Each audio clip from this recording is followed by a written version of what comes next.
സാധാരണക്കാരന് ഏക ആശ്രയം ട്രിവാൻഡ്രം മെഡിക്കൽ കോളേജാണ്.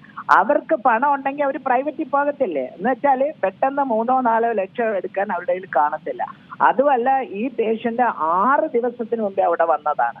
അപ്പം എമർജൻസി ആൻജിയോഗ്രാം ചെയ്യണമെന്ന് പറഞ്ഞു വിടുന്ന ഒരു പേഷ്യന്റിന് ചെസ്റ്റ് ക്ലിനിക്കിലല്ല കാണേണ്ടത്. Straight away they have to admit in the ICU. അവർ പറയുന്ന ചെസ്റ്റ് ക്ലിനിക്കിൽ കണ്ടിട്ട് അതിന് വേണ്ട ട്രീറ്റ്മെന്റ് കൊടുത്ത്, ക്രിയാറ്റിന് ഹൈ ആണെങ്കിലും എല്ലാം അതിന് ഒരു പാനലുണ്ട്. അവർ നോക്കി അത് സ്റ്റഡി ചെയ്തിട്ട് വേണ്ട ചെയ്യണം. ഇത് നിയർ നെഗ്ലിജൻസ് ആണ് ഈ പേഷ്യന്റിനോട് ചെയ്തിട്ടുള്ളത്. ഒരു ഡൗട്ടും ഇല്ല. അവർ പറയുന്നതിനോട് ഞാൻ അങ്ങേയറ്റം യോജിക്കുന്നു. തെറ്റായാണ് ചെയ്തിരിക്കുന്നത്. അതും എസ്പെഷ്യലി ഒരു എമർജൻസി ആയിട്ട് വേറൊരു ഹോസ്പിറ്റലിൽ നിന്ന് ആൻജിയോഗ്രാം ചെയ്യുന്ന പേഷ്യന്റിനോട് ചെയ്തിട്ടുള്ളത്. ഇതിപ്പോൾ ഇത്തരം സംഭവങ്ങൾ മെഡിക്കൽ കോളേജിൽ, പ്രത്യേകിച്ചും ഇപ്പോൾ തിരുവനന്തപുരം മെഡിക്കൽ കോളേജിൽ സംഭവിക്കുന്നത് രോഗികളിൽ ഒരു ആശങ്ക തന്നെയല്ലേ ഉണ്ടാക്കുന്നത്? കാരണം സാധാരണക്കാർ പോലും ആശ്രയിക്കുന്ന ഒരു മെഡിക്കൽ കോളേജാണ്. അപ്പോൾ ഇങ്ങനൊരു സംഭവം നടക്കുമ്പോൾ അത് രോഗികളിൽ കൂടുതൽ ആശങ്ക ഉണ്ടാക്കുകയല്ലേ? തീർച്ചയായിട്ടും.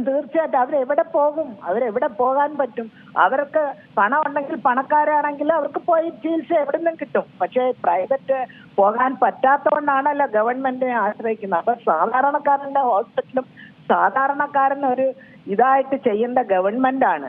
തീർച്ചയായിട്ടും ഗവൺമെന്റ് ഇത് സീരിയസ് ആയിട്ട് എടുക്കുകയും അവരുടെ കംപ്ലൈൻസ് നല്ലപോലെ സ്റ്റഡി ചെയ്യുകയും ഒരു കമ്മിറ്റി വെച്ച് വേണ്ട ഡിസ്കഷനും ചെയ്ത് ഇനി ഇതുപോലെ ഒരാൾക്ക് വരരുത്.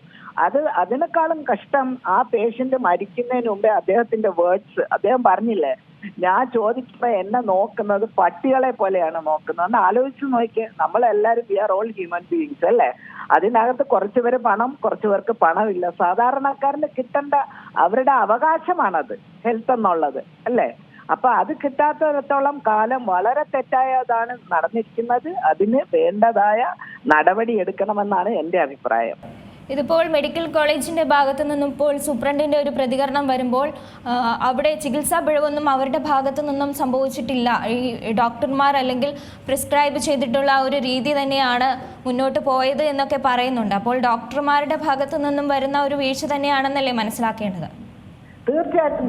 ഞാനത് കേട്ട് ഹോസ്പിറ്റൽ സൂപ്രണ്ട് പറയുന്നത്, അദ്ദേഹം പറയുന്നത് പോലെ അല്ല. തീർച്ചയായിട്ടും അത് നല്ല വിട്ടുവീഴ്ചയുണ്ട്. തെറ്റായ ഒരു ഇതാണ് നടന്നിരിക്കുന്നത്. അത് കൂടുതലായിട്ട് ഇൻവെസ്റ്റിഗേറ്റ് ചെയ്യുകയും അതിനെക്കുറിച്ച് ഇൻവെസ്റ്റിഗേഷൻ ആവശ്യമാണെന്നുള്ളതാണ് ഒരു കമ്മിറ്റി കൂടി. തീർച്ചയായിട്ടും ഇനി ഒരു പേഷ്യന്റ് ഇതുപോലെ സംഭവിക്കും. അതും 48 വയസ്സുള്ള ചെറുപ്പക്കാരനാണ് അദ്ദേഹം. അദ്ദേഹത്തിന് അങ്ങനെ മരിക്കാൻ അനുവദിക്കരുതായിരുന്നു. ഇന്നത്തെ ഫെസിലിറ്റീസ് വെച്ച് തീർച്ചയായിട്ടും നമുക്കതിനെ രക്ഷപ്പെടുത്താൻ. ഈവൻ ക്രിയാറ്റിൻ കൂടിയാലും അതിനും ഉണ്ട് നെക്സ്റ്റ് സ്റ്റെപ്പ് എടുക്കുന്നത്. ചെയ്തത് വളരെ തെറ്റാണ്. വളരെ സീരിയസ് ആയിട്ട് ഇതിന് കാര്യങ്ങൾ എടുക്കേണ്ടതാണ്. ഏറ്റവും പുതിയ വാർത്തകളും വിശേഷങ്ങളും വിരൽത്തുമ്പിലറിയാൻ സീ മലയാളം ന്യൂസ് എല്ലാ ഡിജിറ്റൽ പ്ലാറ്റ്ഫോമുകളിലും ലഭ്യം.